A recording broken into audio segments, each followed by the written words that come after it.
Salut les gens, j'espère que vous allez bien. WrestleMania arrive à grands pas. C'est dimanche, ça va arriver très très vite et on a tellement hâte. Et d'ici là, qu'est-ce qu'il y a? Hier soir forcément, il y avait Raw, on va en parler très rapidement. Ce soir, il y a le Hall of Fame. Mercredi, jeudi, il y a NXT. Vendredi, SmackDown. Et là, attention, on commence à fond. Il y aura samedi WrestleMania et dimanche la deuxième partie de WrestleMania. Et pour finir, on aura lundi Raw forcément. Et vu que ça changera d'horaire, nous aurons NXT le mardi au lieu du mercredi. En tout cas, les gens, voilà, cette petite vidéo, c'est fait pour les reviews de Raw. Donc on perd pas de temps, on voit ça ensemble tout de suite. Donc tout a commencé avec Drew McIntyre et il parle de ses points communs avec Bobby Lashley. Il parle entre autres des sacrifices que l'un et l'autre ont dû faire pour en arriver là. Par exemple, la mère de Drew McIntyre était malade. Lui, malheureusement, vu qu'il était aux États-Unis, il n'a pas pu la voir. Par exemple, ce genre de sacrifice, c'est vraiment très très dur. Et Bobby Lashley, avec MVP, intervient et il lui dit: c'est vrai qu'on a fait beaucoup de sacrifices et beaucoup de chemin et on a mis beaucoup de temps pour en arriver là. Maintenant, nous sommes là tous les deux et il doit en rester un seul. Et les gens ont peur de toi, Drew McIntyre, mais moi je pense que tu as peur de moi. Bon, Bobby Lashley, il doute de rien, mais bon, heureusement, parce que voilà, il aura un gros match face à Drew McIntyre, donc s'il commence à douter, eh ben, c'est mal barré. Les deux commencent à se prendre la tête, et MVP dit: eh oh les gars, on se calme, le match ce n'est que dimanche, du moins, à moins que Drew McIntyre ne puisse pas faire le match, vu qu'il a un match face à Baron Corbin ce soir. Pas Baron Corbin, King Corbin, excusez-moi. Sincèrement. Alors, à Raw, la dernière fois, il arrive de je ne sais où. Et là, ce soir, il se tape un match avec Drew McIntyre. Et ben, c'est bien pour Corbin, franchement. C'est bien. Donc voilà, en tout cas, ça a commencé comme ça. Premier match de la soirée. Xavier Woods contre AJ Styles. Bon, c'est relativement très très rapide. Kofi Kingston a été embêté tout simplement au Moss à l'extérieur du ring. Après, il est monté sur le ring, il est passé rapidement, il a embêté AJ Styles et Xavier Woods en a profité. Petit paquet, 1, 2, 3 et terminé. Bon bah j'espère qu'à WrestleMania, le match sera un petit peu plus intense et un peu plus long. Parce que là, 30 secondes. Braun Strowman. Braun Strowman arrive et pour teaser le match de dimanche, nous avons déjà la cage qui est mise sur le ring. Et il dit que quand il était petit, et bien tout simplement on se moquait de lui. Les gens ne voyaient pas de quoi il était capable. Et sincèrement, Shane s'est vraiment mis dans un certain merdier. Bon, j'espère qu'elle va pas être saturée ma vidéo. Bon, ça va, c'est familier comme mot. Mais donc voilà, Shane tout simplement risque de le regretter. Et là, Shane bien sûr arrive et il dit qu'il est un McMahon. Et que dimanche à WrestleMania, il gagnera ce match-là. Et que Braun Strowman ne pourra plus se regarder dans une glace sans se dire qu'il est stupide. Oh, Shane qui va un peu fort. Et juste après, Braun Strowman a un match contre Jason Riker et contre Elias.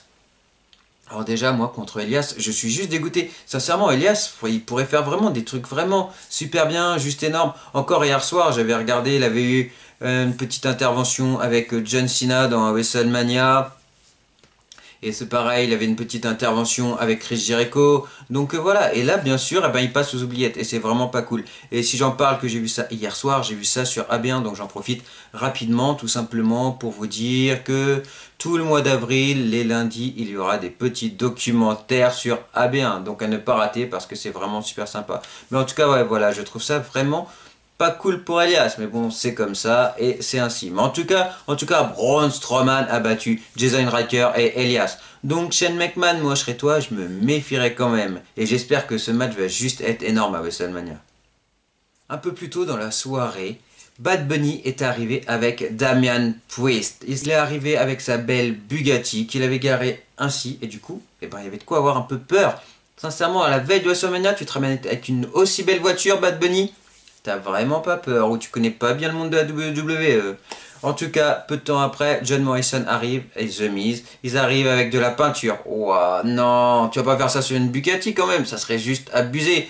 Bad Bunny, voilà si vous voulez les gars, mais là, sincèrement, sa voiture, non, ça serait vraiment pas cool, sérieux, ça serait vraiment pas bien. Eh ben si, ils se le permettent les messieurs, ils dédicacent la voiture à Bad Bunny. Pauvre voiture, mais c'est juste abusé. Et un peu plus tard, Bad Bunny arrive, il s'en rend compte, et ben là, qu'est-ce qu'ils font? Ils le passent à tabac. Pauvre Bad Bunny, sincèrement. Ensuite, nous avons eu le match Shayna Baszler et Nia Jax contre Rhea Ripley et Asuka. Bon, on aurait dû se douter de comment ça allait se passer. Il n'y avait pas de grande surprise. À la fin du match, Rhea Ripley s'est mis à attaquer Asuka. Tout simplement, elle l'a vendu parce qu'elle l'a remis dans le ring et Shayna Baszler a fait le tomber et elles ont gagné. Donc voilà, en tout cas, c'est un gros match pour WrestleMania, mais il fallait sans douter que ça allait se terminer ainsi ce match-là. Également, un peu plus tôt dans la soirée, MVP a tout simplement dit qu'il était juste déçu de Cedric Alexander et de Shelton Benjamin. Parce que sans lui, il n'aurait jamais été champion de la WWE par équipe. Bon, en tout cas, on sait, c'est la fin du Hurt Business. Et ça, c'est juste pas cool. Il faut savoir, par contre, juste pour la petite information, c'est que, tout simplement, MVP et Bobby Lashley n'étaient vraiment pas pour. Et l'idée vient de Vince McMahon, comme bien souvent. Mais donc, du coup, ils ont été voir, ils ont demandé à prendre rendez-vous, ils sont allés à son bureau, mais tout simplement, Vince McMahon n'a pas voulu changer d'avis, et donc, voilà pourquoi le Hurt Business est terminé. En tout cas, ce soir, nous avons eu Bobby Lashley contre Cedric Alexander. Par contre, ce que j'ai trouvé ça cool, et que j'ai trouvé vraiment ça bien, c'est que la semaine dernière, franchement je suis perturbé, vivement WrestleMania.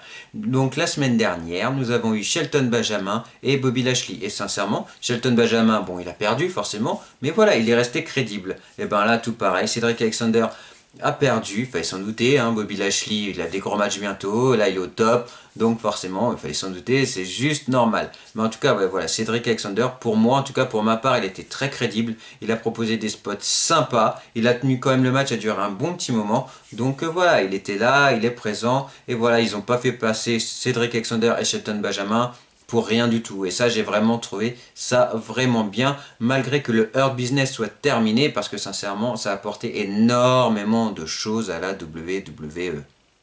Damian Priest et Bad Bunny arrivent. Et là, ils disent tout simplement que The Miz et John Morrison ont été beaucoup trop loin pour faire ça à la voiture, c'était juste abusé. Donc là, ce qu'ils proposent, c'est tout simplement de faire un match à 4. Bad Bunny et Damian Priest contre The Miz et John Morrison. Et ben voilà, ça c'est un match que je veux bien. Ok, ça roule. Il y a Bad Bunny dans WrestleMania, mais il y a Damian Priest à côté. Là, c'est crédible. Et ok, on y croit, c'est mieux que Bad Bunny contre The Miz, sincèrement. Là, je suis d'accord et j'ai hâte de voir ce match-là. Du moins, j'espère qu'il va être bien. Mais donc, voilà. Et juste après, eh ben, ça va pour Bad Bunny. Franchement, il est au monde de la WWE en ce moment. Il est fan depuis tout petit. Et là, sincèrement, ben, il a tout ce qu'il veut. Et là, il a même eu une longue promo. Donc, voilà. Il a tout simplement dit qu'il est fan depuis tout petit. Qu'il est fan de mecs comme Ric Flair. Bien sûr, naturellement, Booker T. Et voilà, et beaucoup de monde, Stone Cold également, et même The Miz. Mais là, il est complètement déçu parce que voilà, franchement, vu qu'il était fan depuis tout petit, franchement, il est hyper reconnaissant pour le Rumble. Et que voilà, il sait exactement aussi qu'il a fait un saut vers l'extérieur vers The Miz. Mais c'était peut-être pas autant, c'était pas la peine d'y faire la guerre. Pareil, d'abîmer sa voiture, etc. C'était inutile d'après Bad Bunny et il est vraiment déçu tout simplement.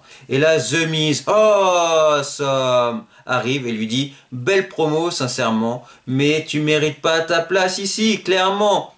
Ouais, j'avoue qu'il mérite pas sa place ici, Bad Bunny. Mais dans sa promo, faut pas oublier qu'il a aussi dit qu'il était conscient que c'était pas un catcheur professionnel. Donc ça c'est bien. Il estime que c'est pas un catcheur professionnel, il le sait. C'est un rêve depuis tout petit d'être là. Donc du coup là, il est là et c'est plutôt cool. Mais moi c'était juste le fait Bad Bunny contre The Miz. Non, je trouvais ça justement nul parce que Bad Bunny c'est pas un catcheur pro tout simplement. Et donc voilà. Et The Miz tout simplement, comme je viens de le dire, il a dit que c'était vraiment une super promo, mais que il n'avait pas sa place ici tout simplement et qu'ils allaient lui botter les fesses à WrestleMania. Nous retrouvons Ali et Sheamus en coulisses. Et Ali dit à Sheamus que à cause de Riddle, eh ben The Retribution est terminé et qu'en plus il est même pas champion. Ali, c'est pas à cause de Riddle, c'est grâce à Riddle. The Retribution, sincèrement, moi j'en avais marre et je voulais vraiment te voir en solo tout seul. Et voilà, ça c'est vraiment bien. Bon là je sais pas pourquoi Sheamus s'est ramené là et tout, etc. Bon il le mérite, franchement il le mérite. Mais j'aurais bien voulu te voir un peu plus longtemps. Ali et Riddle tout seul contre la ceinture, etc. Ça aurait été vraiment bien. Mais bon, Sheamus s'en ramène. Il risque même de se passer des petites choses à WrestleMania, mais ça on en parlera un peu plus tard. Du moins, ce n'est que mes pronostics et je vous les donnerai. Mais donc voilà, en tout cas, Sheamus s'est ramené. On verra bien ce qui se passe. Et en tout cas, Sheamus lui dit, eh bah, on a le même ennemi. Pour te soutenir, je serai du côté des commentateurs ce soir. Et là, ils ont arrêté de discuter parce que Riddle arrive avec sa petite trottinette comme d'habitude. Et juste après, du coup, nous avons eu le match Ali contre Riddle. Et sincèrement, moi, c'est comme si j'aurais bien voulu voir un run un peu plus long entre les deux sans que Sheamus arrive. Parce que sincèrement, les deux, moi, j'adore. In-ring, je sais pas, dites-moi en commentaire, mais moi, je kiffe. C'est vraiment super classe, c'est top. Et moi, j'aime bien ce qu'ils proposent tous les deux. Franchement, en in-ring tous les deux, et ben sincèrement, ça le fait. Et c'est vraiment super cool. Mais bon, c'est comme ça. Et ce qui est sûr, c'est que Riddle a gagné. Mais forcément, parce que sinon pour WrestleMania, ça le faisait pas. Sheamus et Riddle se sont partagés des regards. Et voilà, ça s'est terminé comme ça. Et pour finir, alors Corbin, sincèrement, et tu te retrouves encore en main event. T'es bien toi, la semaine dernière, c'est comme je l'ai dit en début de vidéo, t'étais là, on sait même pas pourquoi, là tu te retrouves encore en main event d'Euro, bah ça va, la vie est belle pour toi. Bon, par contre, il fallait peut-être pas trop rêver, même si t'as été vraiment super crédible, et que voilà, tout simplement, t'as peut-être un peu mené la vie dure à Drew McIntyre, je me demande même comment c'est possible, mais bon. Voilà, en tout cas, c'est comme ça. Mais ce qui est sûr, c'est que tu as quand même fini par perdre, ce qui est normal. Parce qu'en face de toi, c'est quand même Drew McIntyre. Et du coup, Bobby Lashley, forcément, il fallait s'en douter. Il arrive, il partage des regards. Et voilà, l'Euro s'est terminé comme ça. Et voilà les gens, c'était ma petite review d'Euro. Vivement WrestleMania, j'ai vraiment hâte. En tout cas, voilà ce qui s'est passé à Raw. Maintenant, il n'y a plus qu'à attendre. Bien sûr, avant d'attendre WrestleMania, je vous ai dit le programme au début, donc il va se passer énormément de choses. Ça va juste être énorme. Ce soir, il y a le Hall of Fame qui va vraiment être super bien, malgré qu'il a déjà été filmé. Mais bon, c'est comme ça. On sait très bien qu'avec la situation actuelle, ce n'est pas facile. Mais déjà, c'est bien parce qu'à WrestleMania, il y aura enfin des fans de retour. Et ça, c'est vraiment super bien. En tout cas, voilà les gens, on se laisse ici. N'hésitez pas à liker, partager, vous abonner. Et puis on se dit à bientôt. Salut les gens!